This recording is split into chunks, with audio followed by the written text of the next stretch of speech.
Hi, folks. Welcome to another episode of Film Study. This is Ken McCusick. We have a short for you tonight. We're going to talk about the interior defensive line depth on this team now. And this has been creating a wonky situation is the Broderick Washington renegotiation that we're going to talk about. Joining me to do that is Spenser Peterson. Spenser, how you doing? Doing well, Ken. Thanks for having me on. Appreciate having on a finance guy to talk about a finance topic here. So they re-signed Broderick Washington $2 million for 2026. An additional $250,000 in incentives are possible. Were those incentives to be earned, they'd be tagged onto the 2027 cap. So it's a $2 million savings for this season. The Ravens got, and that contract is broken out as a $1.25 million salary for the season. And 700, that's fully guaranteed, by the way, and 750,000 of a signing bonus. So we're going to talk about some other possibilities, but were the Ravens to trade Broderick Washington prospectively here at some point, they're going to eat 750,000 one way or another at the minimum. Yeah, I was pretty surprised to see that it was fully guaranteed at first, but I think we'll get into why that might make sense. Mm-hmm. But that was surprising when I first saw that come across. Right. All right. So, our big question here is what does that do to the Ravens depth chart of the interior defensive line? And I just want to remind people where we are right now across this defensive line, because there's a lot of players playing well in practice. Pass rush seems to be really doing well. It's a position of depth, and yet most of the guys on that defensive line haven't been playing yet. Travis Jones and John Jenkins, I'll start with, are still on the PUP list. Jenkins with an undisclosed injury, and Jones with a pec injury that can be a pretty serious thing. He apparently has had some surgery. We know how long it took for Ray Lewis to get right after that in 2012, and he fairly remarkably was back on the field after about I want to say it was 12 13 weeks. Yeah, 12. Okay, so he was injured, I think, in week 5, and he was back the first game of the playoffs. So yeah, it was a good fast recovery for him, and we don't know how bad the tear was in that case either. John Jenkins, I've seen on field 3. They were playing on field 1 yesterday, or on Saturday on practice. No, Saturday was the stadium. Friday at practice, and Jenkins was on field 3 doing some drills that looked pretty movement intensive for a big man. A lot of lateral movement stuff. That kind of rules out some of the possible injury types that it might have been, and it was good to see him. He looks like he's probably closer to returning to practice. We've seen Matabike on the sideline one day anyway, and on uniform at least 2 days. And when he's come on, he's done a little bit of work on the side as well. But he's off PUP, which is a very big deal for some reasons we should get into. Yeah, and one thing that's interesting is if we're talking about this from the injury lens, with Matabike back, but then Jones and Jenkins still sidelined, Washington is not a player type substitute for either of those latter two guys who are true nose tackle. Well, Travis Jones does everything, but Jenkins is very much a true nose tackle through and through. Yeah, Broderick Washington would take Jones's role as a 3 tech on early downs, but he couldn't take Jones if they wanted to have a nose tackle. But it could be a situation where Jenkins and Broderick Washington could play next to each other on early downs. Oh yeah, absolutely, fair enough. It's just more that if you think about who the, for lack of a better term, most injured guys are in that presumptive start 53-man cohort, he does not seem like a good kind of substitution for either of those. Okay, fair enough point. So you're saying you really have to have a second nose tackle on your team of some type. You can't just rely on Broderick Washington to be the backup nose, say. You need somebody like Okoye to be a backup nose. That would make more sense. Yeah, and I agree with that. I think it's based on what Minter has said, and I don't know how to take this because Minter said that those guys were going to be ready for the beginning of training camp. Minter's new projection is the end of the first week of August, and I don't know what that means. Whether that means they come off PUP then, and they start working on the side more, and then they're ready for the season, but they don't play in preseason anyway. Maybe they don't even do any live fire against teams. I don't know what it means, but that was the latest projection of what he's saying. It's amazing. You get in that role, and I really thought the injury talk would be a big test for Minter in terms of whether or not he could be super quiet about the injury front. And he seems to have some of the same characteristics that you hear from a Harbaugh, wanting to give a date on injuries. Yeah, I mean, I think I'm I don't know that I thought deeply about it, several years ago, but I'm now of the same mind that I think you espouse, Ken, which is the best comment is just not saying anything. Yeah. Our, Refer to the injury report, and that's it. Be as yeah. terse as possible. Our only comment is no comment. I'll take any questions about the Colts game. Yeah, that's what it ought to be. And not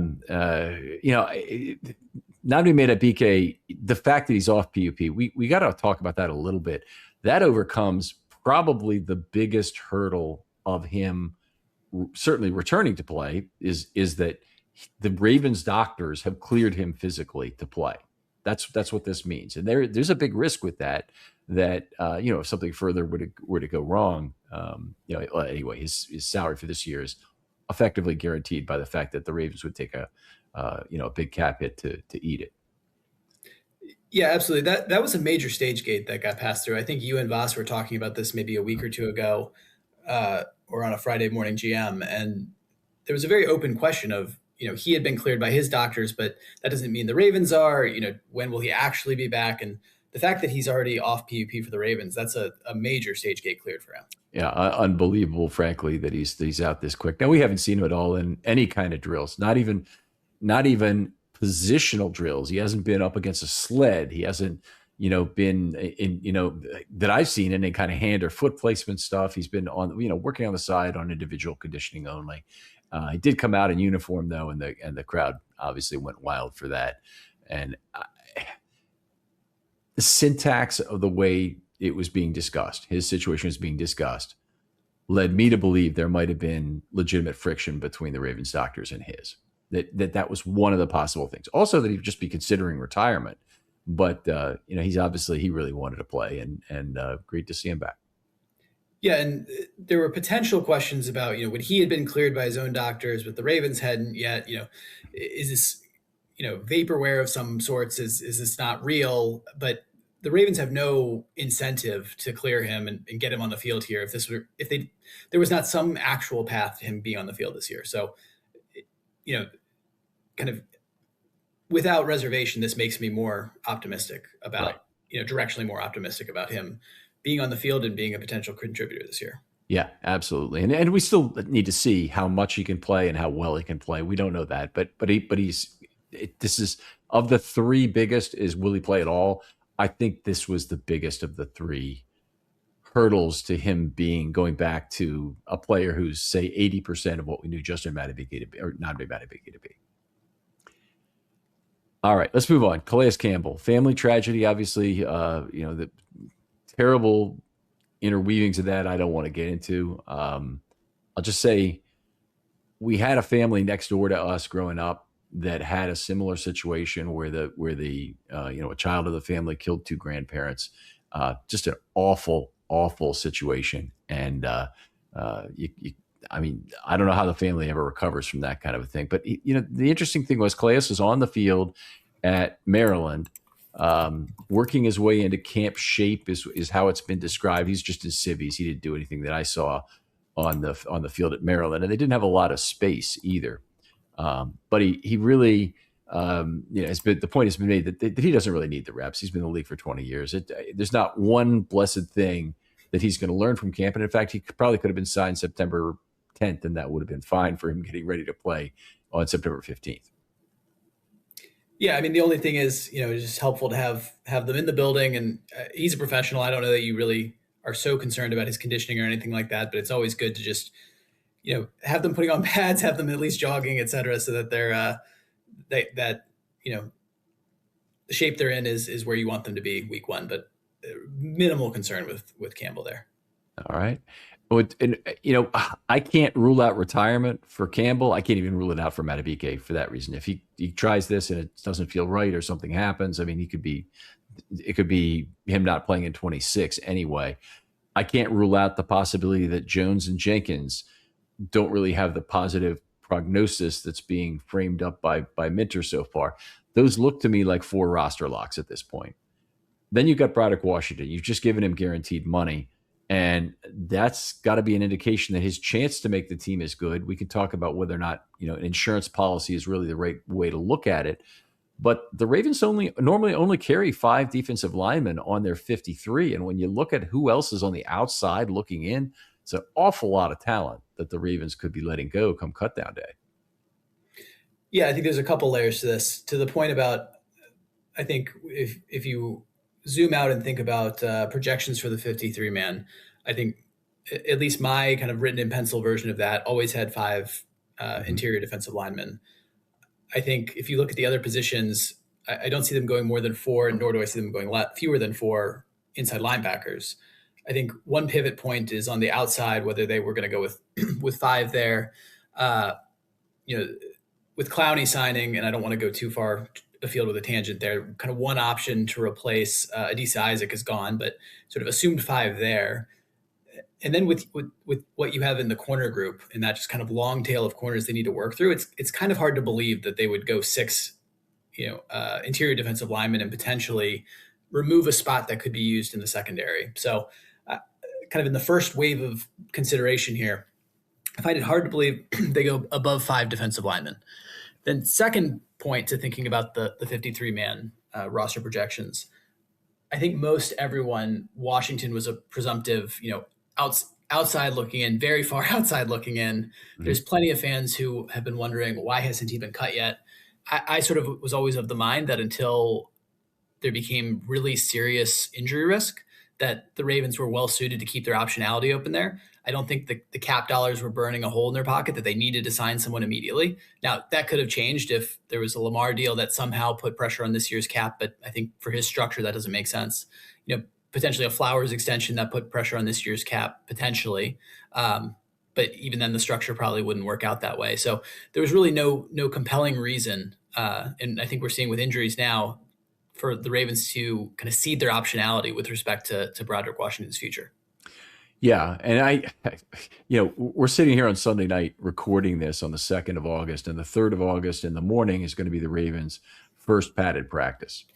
And in some ways, that's a great point of risk. Additionally, the Ravens want to avoid is the possibility of Broderick getting hurt on a $4 million contract where the Ravens would have to pay the whole thing. So they wouldn't be excited, obviously, about that happening. I think, injury risk is, it's a great point you've made. And maybe you talked about de-risking that salary. Maybe let's talk that through right now. And then I want to go back to some things about the snap count when we get there. Yeah, of course. So Broderick Washington, his cap hit this year, or at least the relevant cap hit, was $4 million of base salary. And so with the way the NFL rules work, that, if tomorrow he goes on the field and twisted his knee and was going to be out for the year, the Ravens would be on the hook for that full $4 million.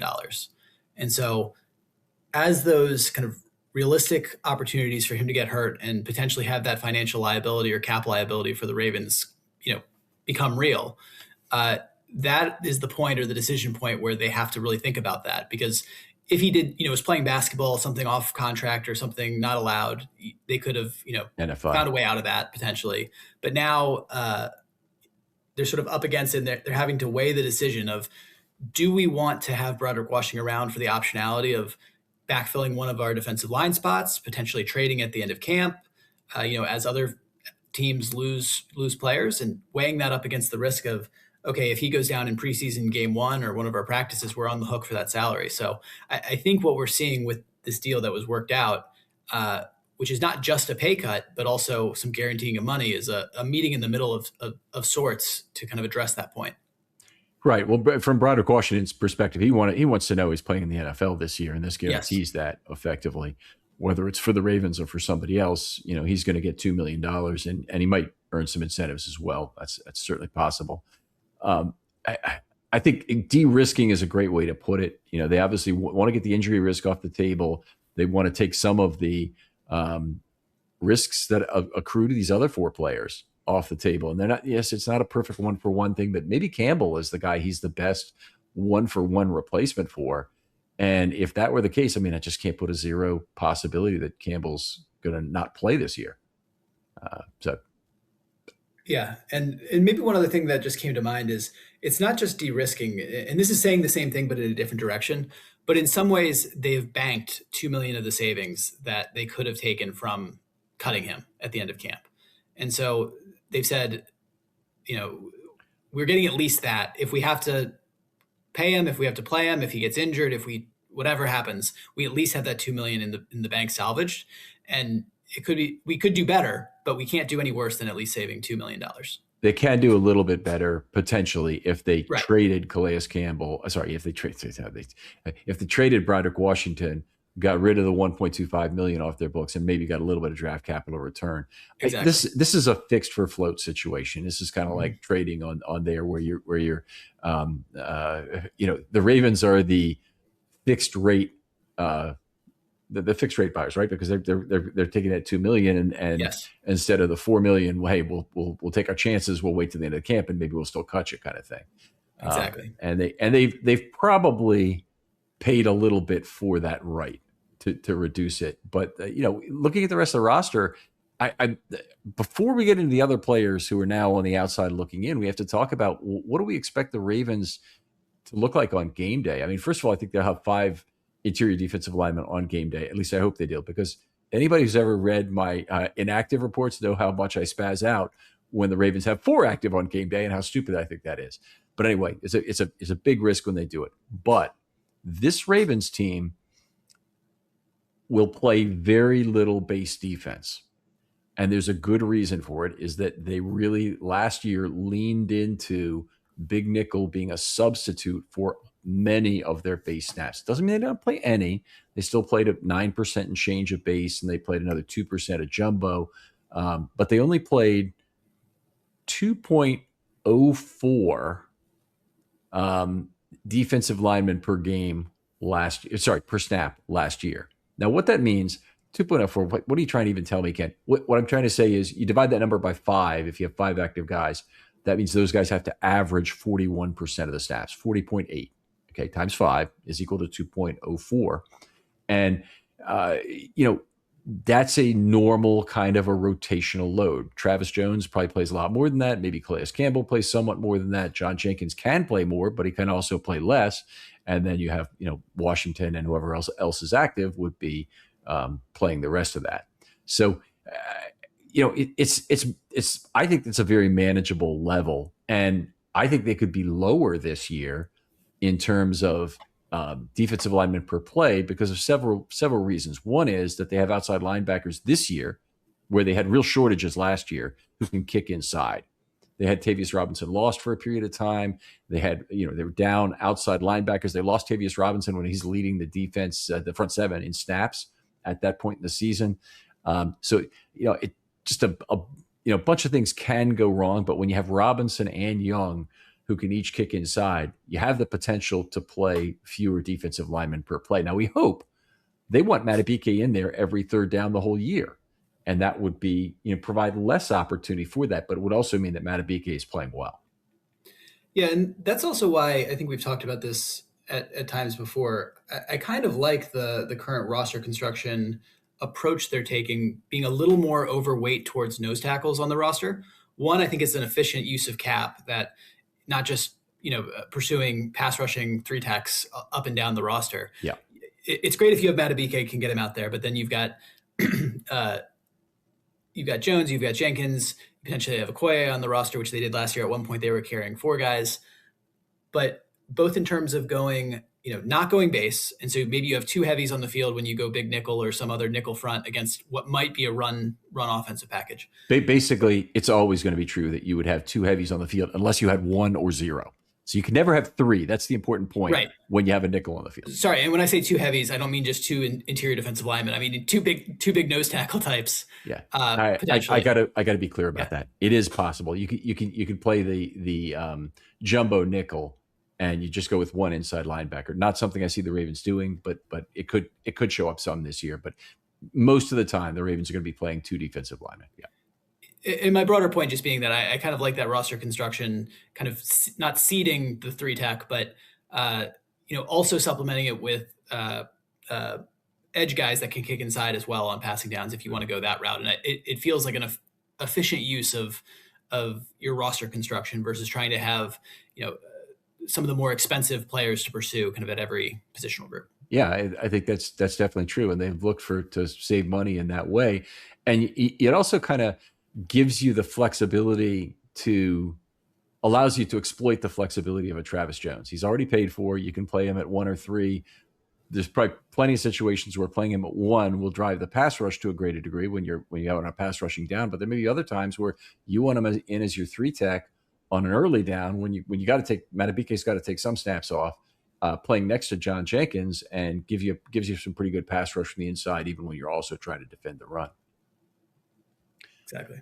All right. Going back a few years, 2023, the Ravens used 2.2 defensive linemen per play. Part of that was 17.5% base. They won't approach that this year, I don't believe, and 1.3% jumbo. When you look at those two together, by the way, very easy to do math on this because you see 17.5% base. Those are 3 defensive lineman snaps basically, and 1.3% jumbo. Double that for having 2 extra linemen, and you could technically have 3, but 2.6 plus 17.5 is 20.1, and they average 2.20 defensive linemen per play. So it really makes sense that they didn't really use anything but a second inside linebacker that season. They didn't go to a lot of rush nickel, which would have been a 3 outside linebacker package, or kicking a outside linebacker inside as we talk about it. I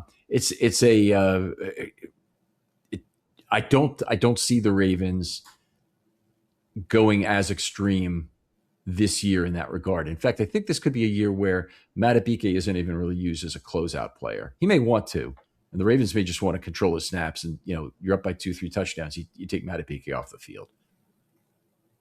Yeah, I mean, I would love to see more, race car potentially as the closeout package. I'm a big fan of that. We have a lot of young guys there that would be great for them to just kind of pin the ears back and get after it. All right, so let's talk about who then is impacted by the Broderick Washington signing. I don't see a world in which this doesn't make it more difficult for either Rayshon Benny or Aeneas Peebles to make the 53. And by the way, they've been looking really good in practice. I'll just say that right now. Now, pads aren't on yet. What can we make of it? They could be playing a lot harder than everybody else. They obviously both know they're a good chance they're playing for the same spot. But those guys have significant poaching risk. Peebles probably a little bit less than Benny because Benny is a rookie. But I still think pretty significant poaching risk could be involved there. Yeah, and we'll talk about one other guy in a moment, but Benny and Peebles, and then along with Okoye, who's the guy we'll talk about in a moment. But those 3 on top of the 4 we said were locks before, coming into, prior to today or the last 24 hours, I saw those 7 as ahead of Washington in terms of the making the roster potential. And so those 3 young guys that you've got, Okoye, Benny, and Peebles, I took it that they were sort of in a knockout, drag down fight for that last 5th spot.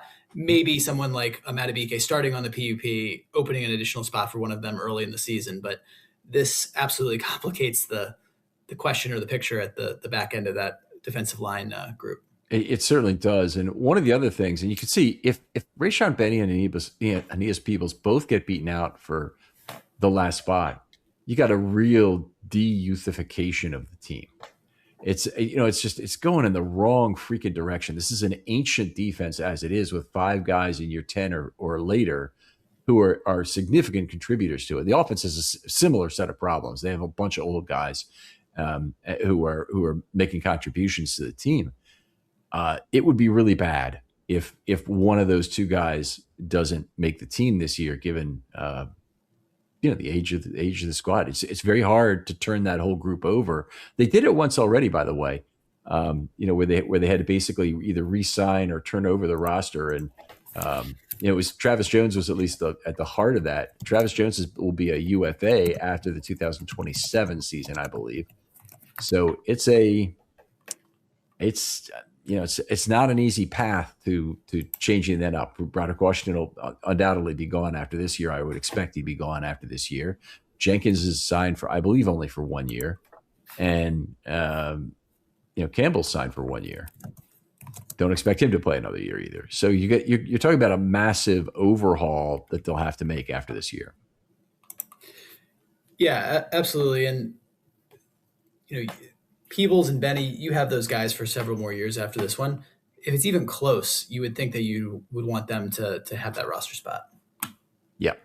Yep, all things being equal, for sure, and you're right. If they could be behind, and you still want them to have the roster spot. I also think Benny fits the team's needs probably a little bit more directly. Washington is more of a um, give you a little bit of each run defense and pass defense.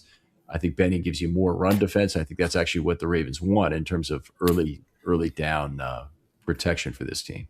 And I do wonder if there's one thing you would think of new coaching staff. Why is there any loyalty to guys that are holdovers like Washington? But Weaver was his defensive line coach for several years here, so I do wonder if there's some relationship existing there that might be making him more attractive to retain, or helping keep him around a little bit more tightly. Yeah, that wouldn't surprise me. He played well. I think it was 22 or 23. It was right before he got signed that he had the 6 passes defensed in the 1 year. That's basically his entire career total. I think he has 7 now in his career. But it could well be that Weaver remembers him fondly from that era and wants him. But Weaver's also got to be smart about this himself. He understands the risks of rebuilding this defense fully after this 2026 season. It's dangerous. So anyway, let's go through the various possibilities that could occur that they might have been thinking of. By the way, we didn't talk about CJ Okoye. We probably should. I think he's a bigger poaching risk than he was last year. Not sure 100% that he'd be poached, but I think it becomes much more likely as the season rolls along that people look at someone who had 200 snaps last year and is the kind of size he has and say, you just can't get a physical specimen like that. Let's give this guy a shot, particularly if you're a bad team and you have injury problems. Yeah, and he is absolutely the get off the bus team guy that Benny and Peoples just aren't, and nor is Broderick Washington. And so, you think back to what he did in the preseason last year, where there were times where he just looked like a monster that some team you would think would want to take a chance on him. And he's a guy I'm excited to hopefully keep around. But the numbers crunch here is ultimately a hard one to avoid. Yeah. All right, then the 3 ways that you could look at it: their injury and retirement concerns. That might have been a reason why they did it. We've talked about that a little bit already, so I don't think we need to go further. Possibly number 2 is that there's fewer total defensive line snaps, but the Ravens could still carry 6 on the roster potentially. They just would be sacrificing at corner. Another case where they'd be effectively carrying Washington, forcing a 6 defensive lineman he carried for 2027 effectively, and then losing a younger cornerback because of that, because that's the position that would be lost. There's 4 safeties. The hope is that they'd have room for 7 corners by keeping only 4 safeties. And if that's the case, then I think that's a good solid step towards committing to youth. And if they have to unravel that for a veteran defensive lineman, I'm not very impressed by that. Yeah, I would not be a fan of that at all. As I mentioned before, I think Broderick Washington is above the replacement level, but I don't think I see him as much more than a solid rotational kind of end of year defensive line rotation type player, which is fine if there's injury that attrits on your team, and he is a guy that week 1 is there and you can have on the team. If it's at the detriment of some of the cornerback youth, the promising cornerback youth they have on the team, I'm just not a fan of that. Yeah, me either. One other thing, it's kind of like a inert material in the bloodstream that kind of clogs up your roster, is that defensive linemen don't play special teams. I mean, they're on the field goal kick and block units potentially, but they don't play any of the important kickoff or punt return stuff. And you got to have bodies to do that. And you're using up one roster spot, which is a non special team spot. I'm not saying carry a special teams player, but I'm saying you need it on your roster among those players that you normally carry.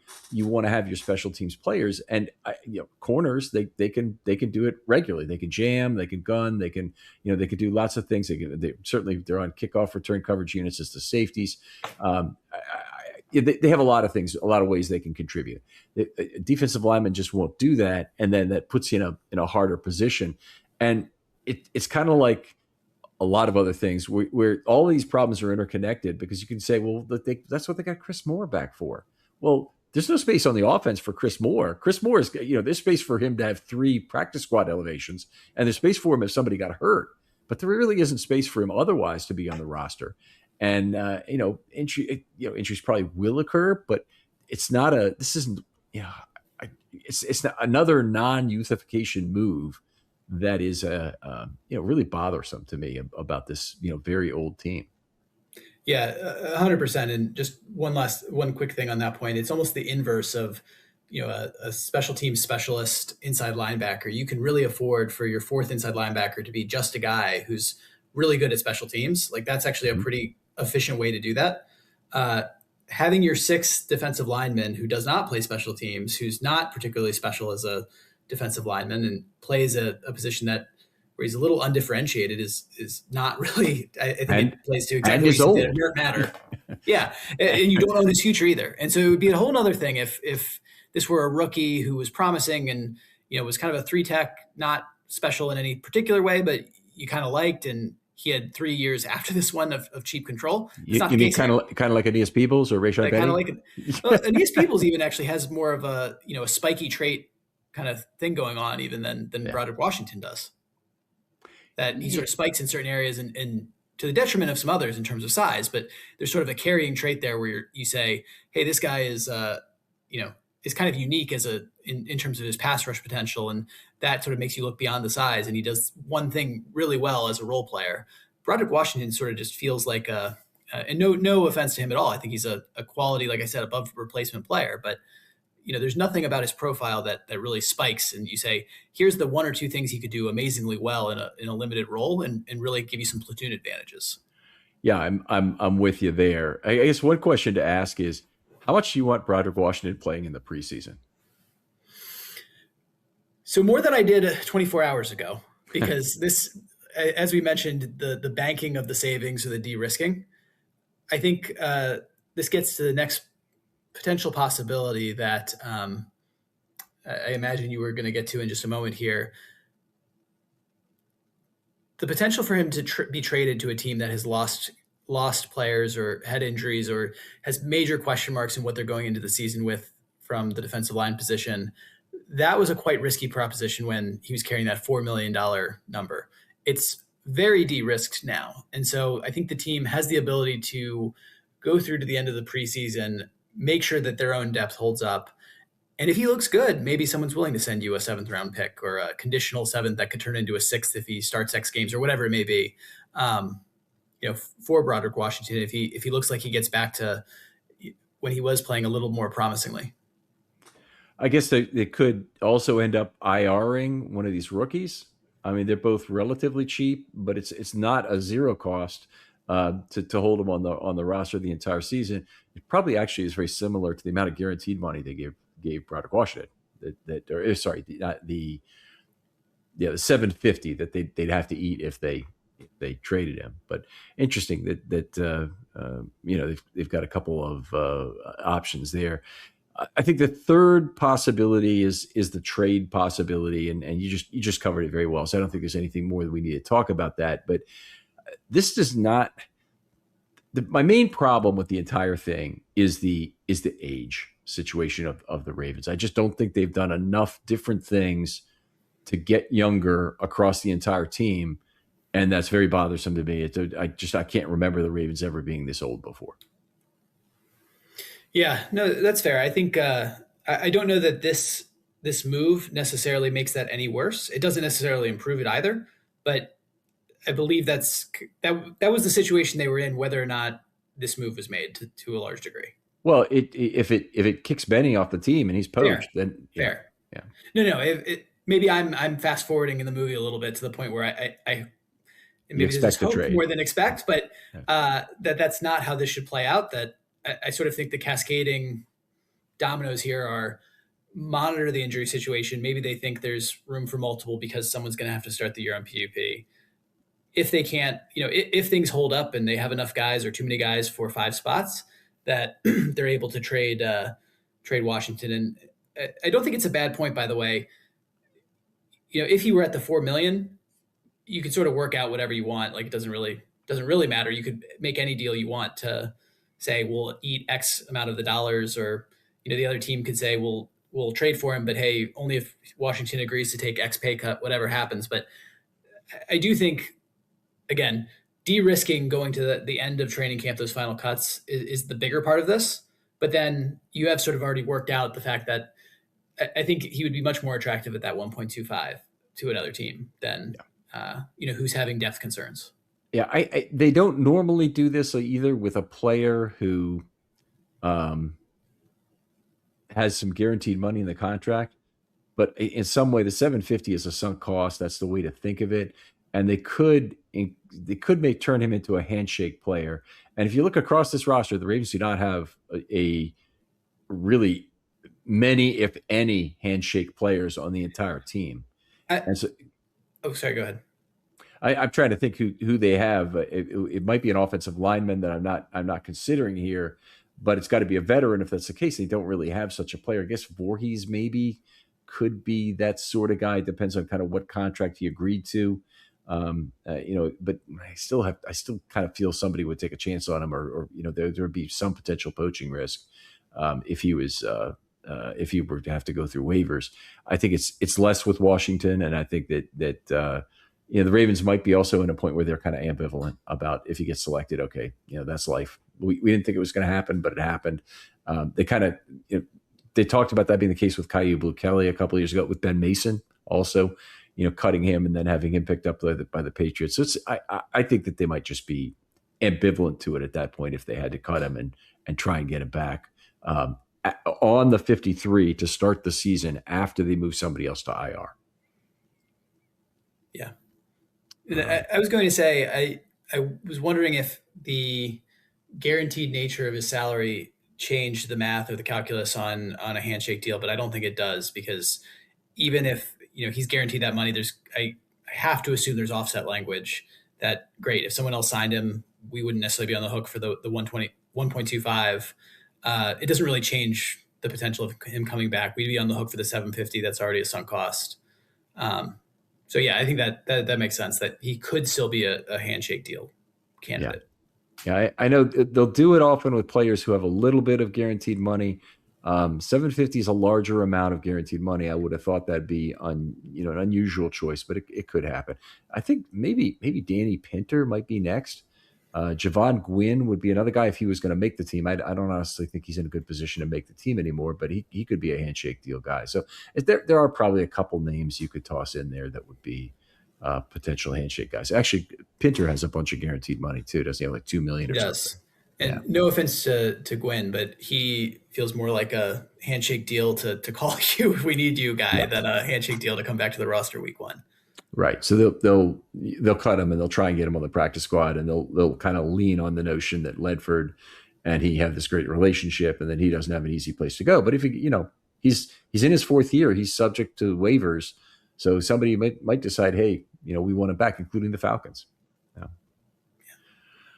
All right, Spencer, always great talking football with you. This was a really, I think, an interesting discussion. It ended up being about not only what the Ravens' options are, but what their risks on the table are for this position and on the roster in general in terms of the age. Tell folks where they can talk football with you if they'd like to.